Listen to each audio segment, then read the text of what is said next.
Hello, so today we're going to be doing a creative writing lesson for our Creative Writing Fridays. So if you'd like to make a start by just writing down the title, how can I write descriptively using a variety of images using key language techniques?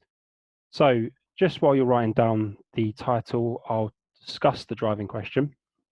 So we're going to be looking at several different images, um, trying to get as much practice as possible, working with the image that we're given to think of an idea for a description or a story or narrative. And alongside that, we're going to be thinking about some of the language techniques we can use to write a successful piece. Now, this is focusing on your English language paper 1, section B. This will be for the AQA exam board. However, if you're watching this and you're with a different exam board, then there will be a writing section like this. It just may be in a different paper or labeled a different question, but the skills will essentially be the same and the strategies will be the same. So if you need to, pause the video to finish writing that title down, and then we will make a start. So as a warm-up, I would like you to have a look at this image of this extremely distinguished gentleman. Very, very interesting picture to look at and think about. So there's 3 different tasks I want you to have a go at. You would choose the task that is most appropriate for your ability, or if you've got the time and you want to, have a go at all 3. On the simplest level, just describe this person in your exercise book. I'm not giving you anything else other than the task of just describing him. Silver, bit trickier. Describe his personality in the most interesting way you can.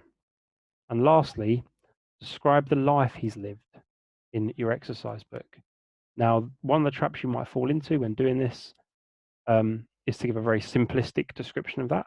So while doing one of those 3 tasks, try and remember to use powerful vocabulary and powerful ideas while doing that and make your writing sound interesting. So I would give yourself around 5 minutes to do that. So at this point, I'd recommend you to pause this video. Okay, so before we move on, we're just going to have a quick little look at our mark scheme here. So there are 2 different strands, 2 different assessment objectives that you'll get marks for AQA, and this will be, again, it will be the same for other exam boards as well. Just the weighting of the marks and the wording of the mark scheme might be slightly different, but the skills are going to be the same. There are 2 main things for assessment objective 5. It's content and organization that you're going to get marks for. The content is obviously what's within your description or story. So how convincing do you sound? How appropriate is your tone and register? So the words you're using.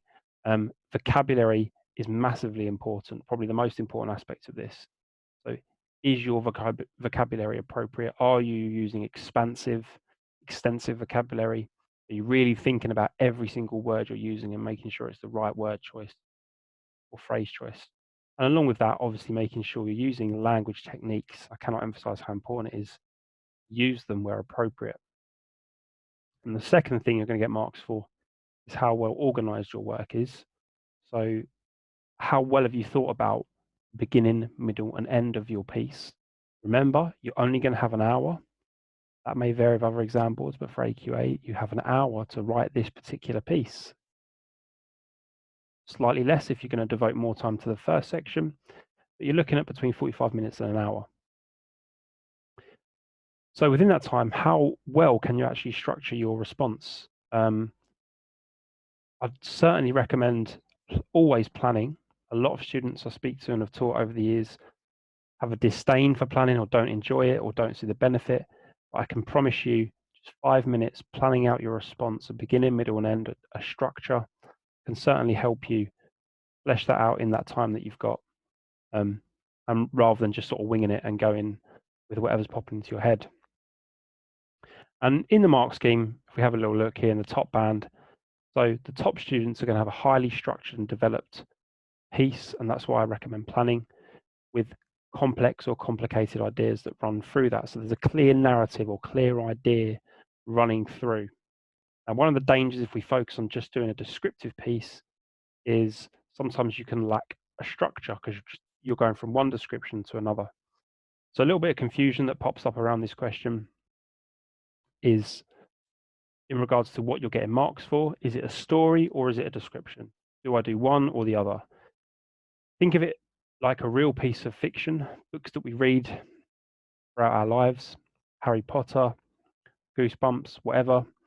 Those stories, those books will have a perfect blend of narrative, that's to say events and plot, with description to accompany that. Perfect writing has a blend between the two. It's neither one nor the other. It's a perfect blend. And that's perfectly acceptable and it is the right thing to do for this question. So that's the mark scheme. Here's the lower levels of that mark scheme. Moving on to the second assessment objective, which is your technical accuracy. So when you get to the final piece today, this should just be in the back of your mind, your technical accuracy. That's to say, on a basic level, how good is your spelling, punctuation, and grammar? More importantly, how ambitious is your vocabulary? How ambitious is the punctuation and sentence structures you're using, or how appropriate? So you're not going to be necessarily marked down for not being so good at your spelling, as long as the other aspects of your work are equally good. I'd actually probably argue the most important element of your technical accuracy is your sentence structuring and your punctuation. For me, when I'm reading a piece, those are the things that will stand out more than anything, even more than spelling. But all those components are important. Okay, so we're going to have a little look at a couple of don'ts now, common mistakes. So on paper 1 section B, you'll get given a picture and a task, or you may just be given, or you will be given a strap line, a line of a task. You get to choose which option you do. Many students will go for the picture because it gives you a stimulus to go from. It gives you something to get some ideas from. Common mistakes that I've come across as an examiner for this particular question. People will literally describe the picture. So rather than write a description using the picture as an inspiration, they will just say, in this picture, I can see a man holding his head in his hands, sadly. That is not what the question is asking you to do. So do not fall into that trap. It is simply there to give you an idea, your own narrative story description to come up with. Not varying sentences, I touched on that before. You've got to make sure you've got a good variety in there. Not using paragraphs. Again, that is a very common error that I see a lot. Paragraphs can be an incredibly powerful tool. One-line paragraphs break up the tension or the tone or the atmosphere can be really, really powerful. Using too much dialogue, I see that quite often as well. A very good piece suddenly goes into a characters introduced and we got some dialogue, and it suddenly just goes into a backwards and forwards that gets quite boring and monotonous. I would argue the less your characters say that you have, the better, particularly in the time you've got to do this piece. You want to keep your dialogue to the simplistic minimum. Using simple vocabulary, this is where rereading your work really comes in handy. So when you finish your piece today, make sure you reread your work and improve it wherever you possibly can. So it doesn't matter how scruffy your work looks. It doesn't matter if you've crossed lines out or if you've added footnotes in, so like a little one in the corner, and underneath it add in the words or sentences you want to add in. As long as you're making your work sound better, that is the whole idea behind editing it. All the best writers in the world go through this process several times. And writing a piece that does not match the option that you've been given. So whatever you do today, it's got to be based around the images that we're going to be looking at and focusing on. It can't just be your own thing. Okay, so we're going to go through a few different options. Now, in a traditional lesson, I would have had different groups working on different images, but for today's benefit as a video, I'm going to go through each picture. The task is the same for all of them. So for each one, it's going to be the following. First of all, write 5 adjectives to describe elements within this picture. Silver, write 5 similes to describe events, elements, things in this picture. The gold challenge is to use metaphors. And the platinum challenge would be to think of oxymorons you could use.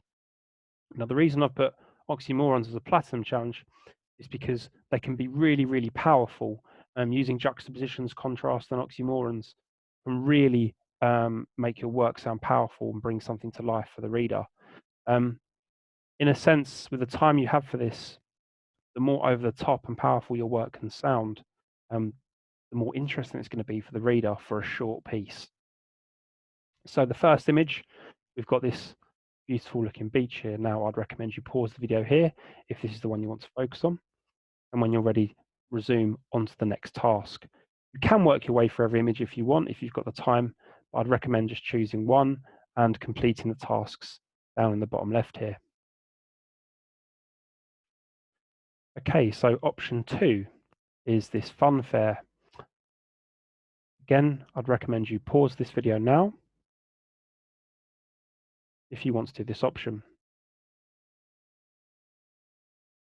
Okay, option 3, we've got this very dark looking corridor, some very ominous looking equipment in there, gas masks, scrawlings on the wall. This is a really powerful picture. Now, I think I'll just go off on a tangent here. While we're looking at this one, I think each and every one of us has our own individual things that inspire us or get our creative juices flowing. Me personally, I really like dark imagery. So if I was going to be doing this task with you guys, I'd probably be going for this image because I tend to be drawn to quite dark and powerful stories and descriptions. That's just my preference. You may have a different preference. Go for the one that's going to inspire you the most or give you the most ideas. Pause the video here if you're choosing this option. Excuse me. Okay, so next option, we've got a wild looking sort of forest or woods. Pause here if you're choosing this option and unpause when you're finished. Next option is what looks like a festival. When I've done this lesson before with students, this is quite a popular option as well. This is really, really good if you're going to be doing a description focused on sensory imagery, so sight, sound, taste, touch, and smell. There's an awful lot you can look at in this picture that's going to give you some ideas for that. And obviously, using your own personal experience to help inform your writing as well. If you've experienced parties, festivals, this would be a really good option for you because you can have a real life experience to draw from and help you with your writing. Okay, so the next thing is really, really useful in this particular for this particular question. That's using the image to your advantage and picking things out that you're going to use to zoom in on, so to speak. So much like when we're analysing language, if you think about language paper 1 question 3, where we ask you to talk about the structure and how the writer interests us as a reader, we look at what the writer zooms in on or changes focus to. Now, it's the same process in reverse when we're creating that ourselves. We want to be doing that for our audience. So we want to be focusing on certain things, shifting focus, splitting between things and zooming in on them to create some sort of energy and pace and tempo to our work. So there are 4 different boxes here. Have a look at each of them. Okay, now some of them seem fairly random and strange as to why you would draw a box around this, for example. Within this box, there are several things that you can zoom in on and actually describe in detail and depth. You could talk about individual grains of sand, the texture, the shape something is made in the sand. Similarly, this box here, the way the waves are rippling, the way the beach and the water is gently lapping up the beach in sort of a rhythm. Little ideas that just pop into my head now when I'm looking at these boxes. So look at your box and write down what you think you could describe within that box. Beyond that, actually start to write a few sentences to give you some ideas. So describe some of the things within these boxes in a powerful way. Use similes, use metaphors, use figurative language to try and bring these things to life for the reader. So I'd probably spend about 5 minutes on this task before moving on to the next one. Okay, so just an extension of the previous task now, getting you to focus on specific techniques that we should try and include. First and foremost, the sentences. So the bronze task is use the sentences to write down a few descriptive sentences to describe elements and things that are happening in this particular scene. Now, very basically, you could use I can see, I can hear, but that can become quite repetitive. So try not to just say I too often. Vary it, the sound of, the aroma. Okay. Silver, 3 or 4 similes to describe nouns or things within this scene. And then actually, if you just want to go for it, just write yourself a short paragraph using all those techniques we've just discussed.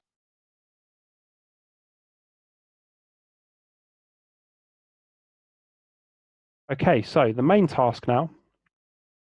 Previously, I was asking you to pause the video and focus on different images. So what you're going to do now is decide which of those images you liked the best. Okay, and then you're going to complete the task that's on the screen now. So go back in my video to, or if you have the PowerPoint, go back to the slide of the image that you liked the most and complete one of the tasks that you see before you now. So for gold, platinum, and for bronze, silver, and gold and platinum, you should be circling the parts on the photo that you're going to focus and describe. There are different success criteria. So for bronze, you've got to think about using adjectives, similes, and basic punctuation. For silver, it's the same thing, but start to incorporate metaphors as well. I do believe metaphors are harder to use than similes, but can be also more powerful. And specifically focusing on your use of commas. And then golden and platinum, same thing, but we're going to add personification into the mix. That can be an incredibly powerful technique to use to bring imagery to life. Thinking about the tone we're using. Okay, we want to attach a tone now, we're not just writing a description without thought. We're thinking about the tone we want to create, the mood, the atmosphere. Okay, happy, positive, negative, ominous. What sort of tone do you want to create? Okay, I would give yourself between 5 and 10 minutes to attempt that task. Okay, so moving on to planning now. I mentioned at the start of the video how important planning can be, and I always recommend for my students to do what I call a 5-point plan. Now that could be 5 paragraphs, or it could just be 5 developmental points that you're going to go through. It might be that you decide those 5 points match up with Freytag's pyramid theory, so having rising action, going to a climax, going to a resolution. Or it could just be all building up to one climax.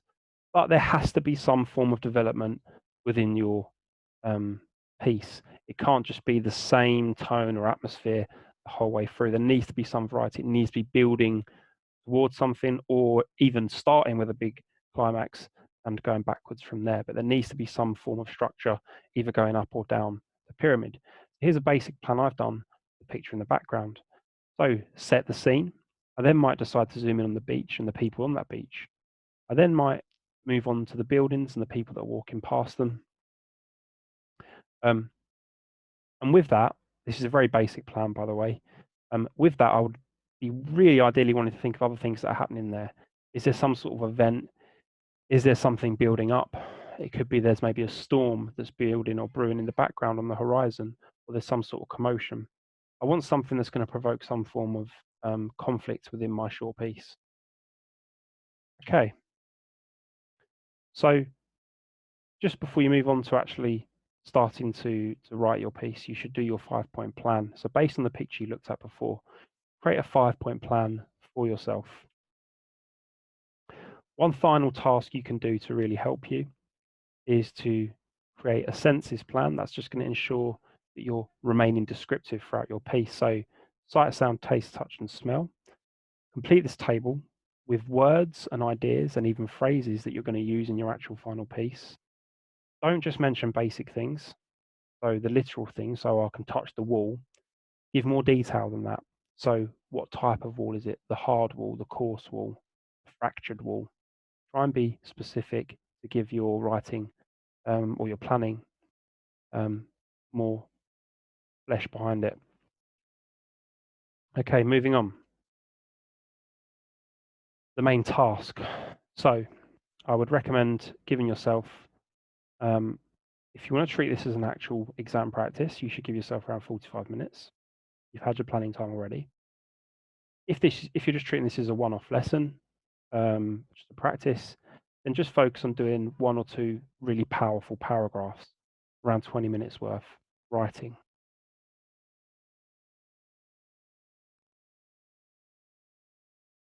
Okay, and just a final thing that might help you. Key reminders: make sure we're paragraphing, make sure you're varying your sentences and punctuation, make sure you're using the language techniques that we've spoken about, using a range of vocabulary, and that you've got a clear sort of tone established.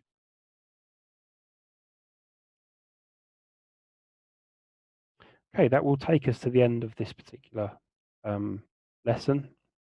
So I'd really love to hear some of your descriptions. So I will be uploading this video onto YouTube. Feel free to post them in the comments section, or if I teach you, please email them to me so I can have a little look at them and read them. And if I don't teach you and you are at my school, then please ensure that you email them to the corresponding teacher. Okay, thank you very much for your time.